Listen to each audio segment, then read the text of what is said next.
नमस्कार दोस्तों। आज के सेशन में हम चर्चा करेंगे आयनन ऊर्जा को लेकर। हम दोस्तों बोर मॉडल की चर्चा करते आ रहे थे। पहले हमने बोर मॉडल की परिकल्पनाएं देखी, फिर हमने त्रिज्या और वेग की गणनाएं पढ़ी, फिर हमने पढ़ा कि जो कक्षा में जो इलेक्ट्रॉन घूमता है उसकी हमने गतिज ऊर्जा, स्थितिज ऊर्जा और कुल ऊर्जा को लेकर चर्चाएं की। और आज हम बात करेंगे आयनन ऊर्जा को लेकर। तो आयनन ऊर्जा होती क्या है कि किसी परमाणु को आयनित करने के लिए आवश्यक न्यूनतम ऊर्जा, किसी परमाणु को आयनित करने के लिए आवश्यक न्यूनतम ऊर्जा आयनन ऊर्जा कहलाती है। और आयनन ऊर्जा को किस तरीके से परिभाषित करते हैं तो दोस्तों आयनन ऊर्जा होती है EI इक्वल्स टू माइनस का EN। जो हमने कुल ऊर्जा निकाली थी उस कुल ऊर्जा का अगर मैं ऋणात्मक मान कर दूं तो उसको हम कहते हैं आयनन ऊर्जा। किसी परमाणु को आयनित करने के लिए आवश्यक न्यूनतम ऊर्जा आयनन ऊर्जा कहलाती है। और आयनन ऊर्जा का फॉर्मूला बनता है EI इक्वल्स टू माइनस का EN। तो देखिए क्या बनेगा, ये EI इक्वल्स टू माइनस का चिन्ह और EN का फॉर्मूला पढ़ा था हमने -13.6 Jd² बटा n² इलेक्ट्रॉन वोल्ट। तो माइनस माइनस मिलके ये प्लस हो जाएगा। तो दोस्तों जो आयनन ऊर्जा है ये बनती है 13.6 Jd² upon n² electron volt. अब देखिए दोस्तों, जैसे मैं लिखता हूं n की वैल्यू में 1 लिखता हूं, n बराबर 1, तो इसको बोलते हैं मूल अवस्था। n की वैल्यू, n का मान अगर 1 हो तो इसको बोलते हैं मूल अवस्था, ठीक है। या इसको बोलते हैं प्रथम कक्षा, प्रथम कक्षा। अगर n का मान मैं 2 लूं तो फिर आएगा प्रथम उत्तेजित अवस्था, प्रथम उत्तेजित अवस्था। तो प्रथम उत्तेजित अवस्था के लिए दोस्तों आपको n का मान 2 लेना है। या फिर इसको बोल दो आप द्वितीय कक्षा, इसको आप द्वितीय कक्षा भी कह सकते हैं। जैसे मैं n का मान 3 लेता हूं तो फिर वो बन जाएगा द्वितीय उत्तेजित अवस्था, द्वितीय उत्तेजित अवस्था, सेकेंड एक्साइटेड स्टेट। या फिर इसको आप कह सकते हैं तृतीय कक्षा। तो दोस्तों तृतीय कक्षा या तृतीय कोष कह दो, एक ही बात है। या तो प्रथम कोष कह दो या द्वितीय कोष कह दो या इसको कक्षा कह दो, कुल मिला के हम कोष की बात कर रहे हैं, ठीक है। अब देखिए आप इधर से कोई नाम आए तो कोई दिक्कत ही नहीं है, प्रथम कोष, द्वितीय कोष, तृतीय कोष, तब तो हमें कोई प्रॉब्लम ही नहीं है। लेकिन दिक्कत यहां आ जाती है, मूल अवस्था के लिए आपको n का मान 1 लेना है। प्रथम उत्तेजित अवस्था, क्वेश्चन को अच्छे से रीड करना है कि प्रथम कोष दे रखा है या प्रथम उत्तेजित अवस्था दे रखी है। अगर प्रथम उत्तेजित अवस्था दें तो आपको n का मान दोस्तों 2 लेना है। द्वितीय उत्तेजित अवस्था तो n का मान 3 लेना है। कुल मिला के किसी परमाणु की जो नीचे नीचे वाली कक्षा होती है उसको बोलते हैं मूल अवस्था, फिर प्रथम उत्तेजित अवस्था, फिर द्वितीय उत्तेजित अवस्था, फिर तृतीय उत्तेजित अवस्था। तो इस बात का आप थोड़ा ध्यान रखेंगे। अब देखिए जो हाइड्रोजन, जो बोर मॉडल है ये केवल हाइड्रोजन सदृश परमाणुओं पर ही लागू होता है। जैसे हाइड्रोजन है, हीलियम प्लस है या लिथियम प्लस प्लस है। तो देखिए यहां से किस तरीके का क्वेश्चन बन सकता है। यहां से क्वेश्चन बनेगा, जैसे मैं क्वेश्चन लिखता हूं, हाइड्रोजन परमाणु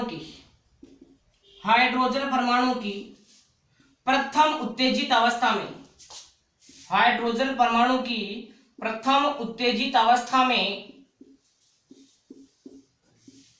आयनन ऊर्जा का मान क्या होगा।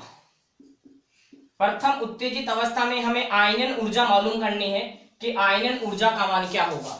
तो देखिए दोस्तों फॉर्मूला आपके सामने है, EI इक्वल टू, लगा दो फॉर्मूला 13.6 Jd²। जेड होता है दोस्तों परमाणु क्रमांक। हम किसकी बात कर रहे हैं, हाइड्रोजन की। तो हाइड्रोजन का परमाणु क्रमांक कितना होता है, 1। तो ये 1 का स्क्वायर बन जाएगा, Jd² का मतलब 1 का स्क्वायर। अब देखिए n कौन से कोष में, तो ये कह रहा है प्रथम उत्तेजित अवस्था। तो प्रथम उत्तेजित अवस्था के लिए हम n का मान कितना लेंगे दोस्तों, 2। और यहां हम 2 का वर्ग करेंगे, 2 का स्क्वायर इलेक्ट्रॉन वोल्ट।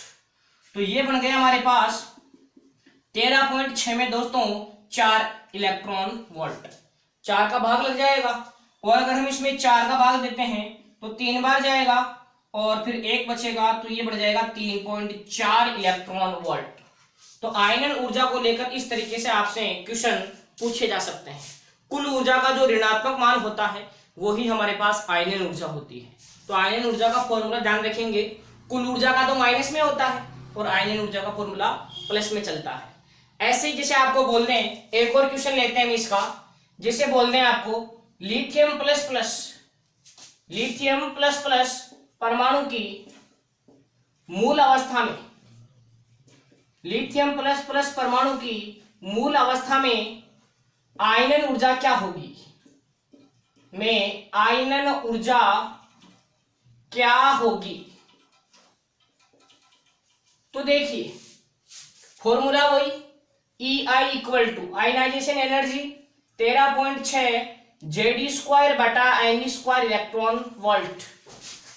अब देखिए जेड परमाणु क्रमांक है, तो लिथियम का परमाणु क्रमांक कितना होता है, 3। तो लिथियम के लिए अगर मैं बात करूं Li लिथियम के लिए, तो दोस्तों लिथियम के लिए Z की वैल्यू कितनी बनती है, 3। लिथियम का परमाणु क्रमांक होता है 3।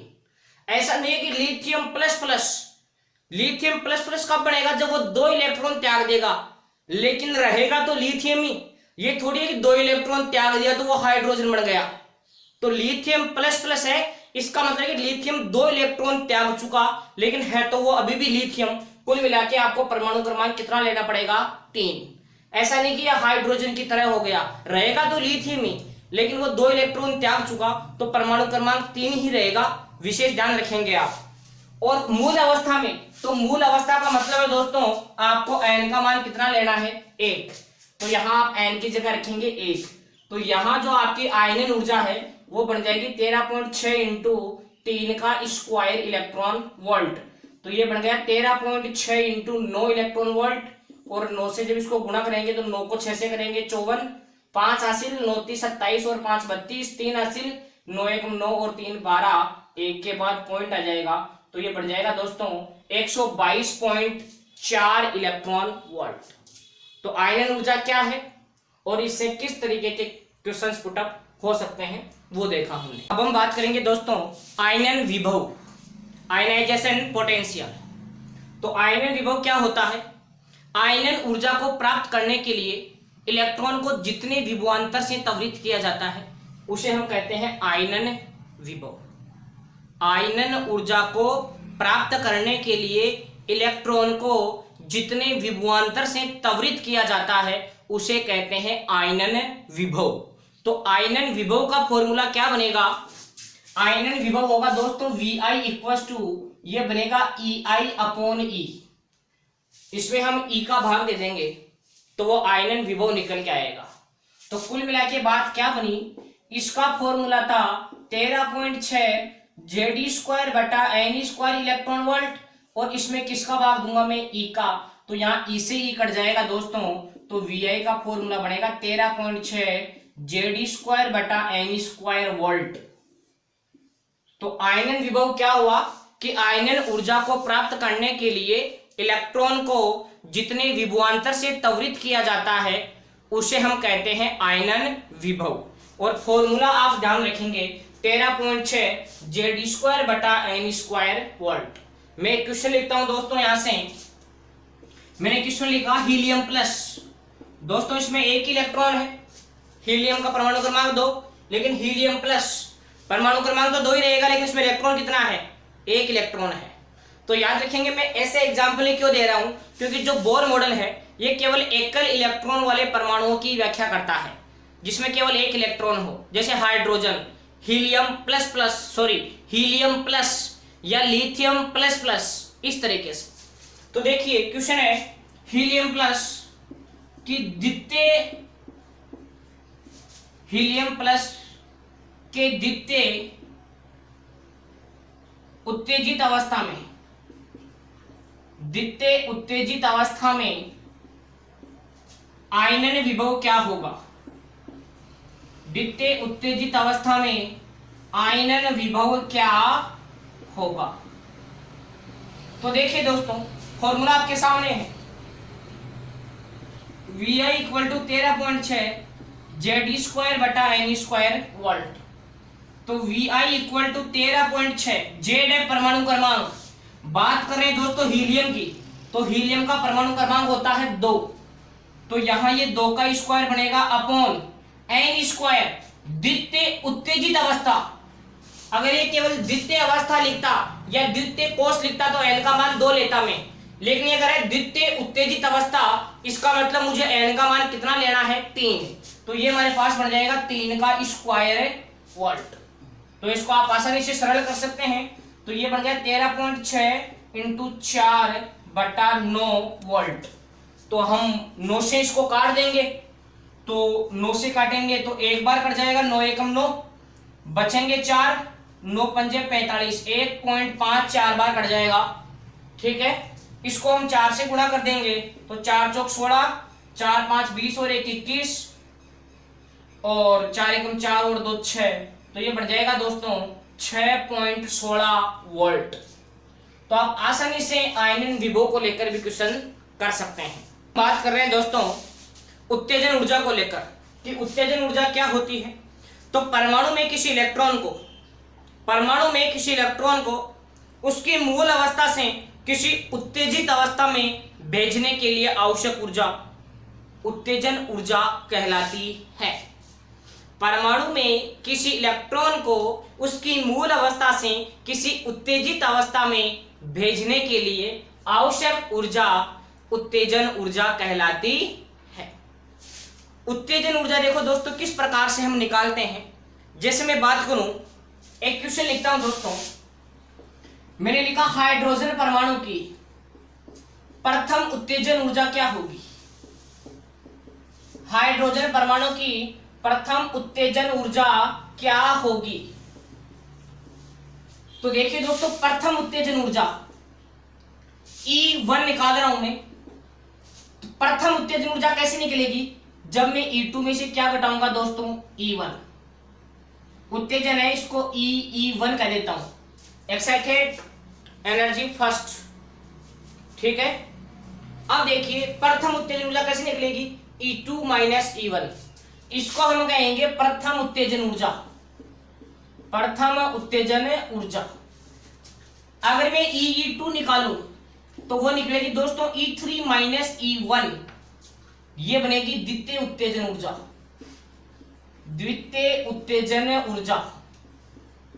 ऐसे ही अगर मैं E3 लिखता हूं तो वो बनेगा E4 माइनस E1, ये बनेगी तृतीय उत्तेजन ऊर्जा।